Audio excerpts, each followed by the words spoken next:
So last week was Easter weekend and ended up having an awesome weekend. On Saturday, I went to Topgolf with my girlfriend's family.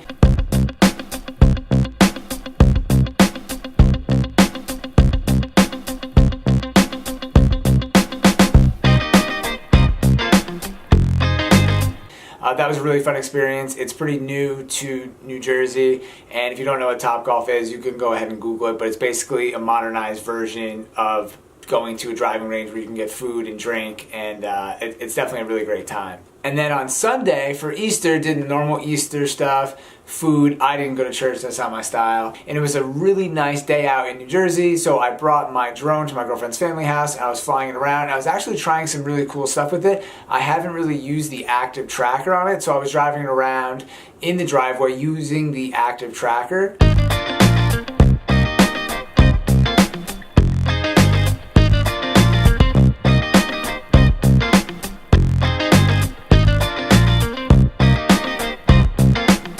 And it surprisingly works like really well. I think I've used it once or twice before in a park. The one thing I don't like is that you can't predict the speed at all. Sometimes the drone just hovers and then you run away and then it speeds up really fast towards you, and other times it slowly follows you. And then at one point it kind of raised up really high and almost hit a wire, so then I had to run and grab my controller and kind of fix it before it hit the wire, and that kind of freaked me out. But it seems like if you're in an open field or doing something fun, like I don't know, like playing soccer, or you're in an area, it will definitely work really well and actually track you and stay on the individual person. So definitely a thumbs up for DJI. I mean, the technology they have is incredible.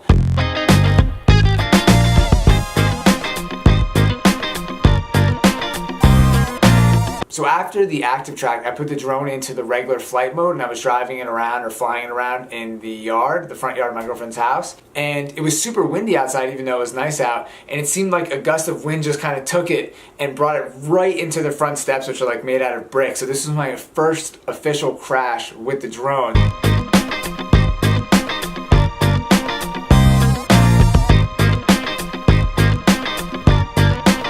And a couple of things that happened here. One is that I probably could have prevented it, but it just seems like no matter what's happening when the wind kind of goes, no matter what direction you press, the drone just kind of keeps going. But then again, when you have so much momentum and you're flying any kind of device, whether it's like a helicopter or a plane, like a remote control plane, it just kind of keeps end up going in that direction. You can't make sudden changes of your direction just because of the velocity. And then second, when it hit the brick steps, the propellers actually didn't stop spinning, which I guess how would it know? But that was kind of a part where I was like, oh shit, this is really bad, because it crashed and then no one was directly next to it. So the propellers are still trying to go at full force into the brick, and then my girlfriend picked up the drone upside down and I was able to turn it off. So I was like, oh man, I wasn't super stressed out because it was only about 10 feet high, I mean maybe 5 or 10 feet up in the air. So this is the propeller that received the most damage, and it's not even that bad. If you can see, there's just a little chip out of one of the tips. For reference, here's an undamaged tip. So just to go back, yeah, this is like a small little bite out of the propeller.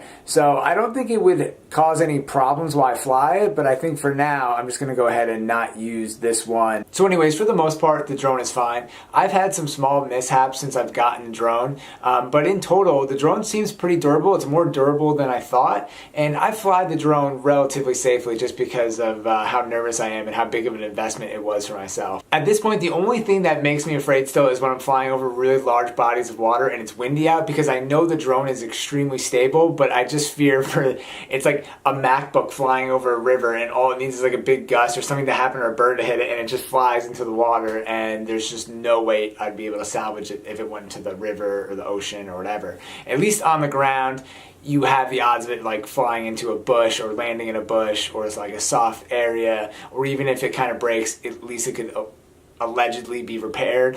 But if it falls in the water, you're pretty much screwed. So yeah, the drone lives to fly another day, and we'll go from there. We'll see what other videos we can do, some nice shots we can get, and we'll go from there. Alright, thanks for watching. Peace.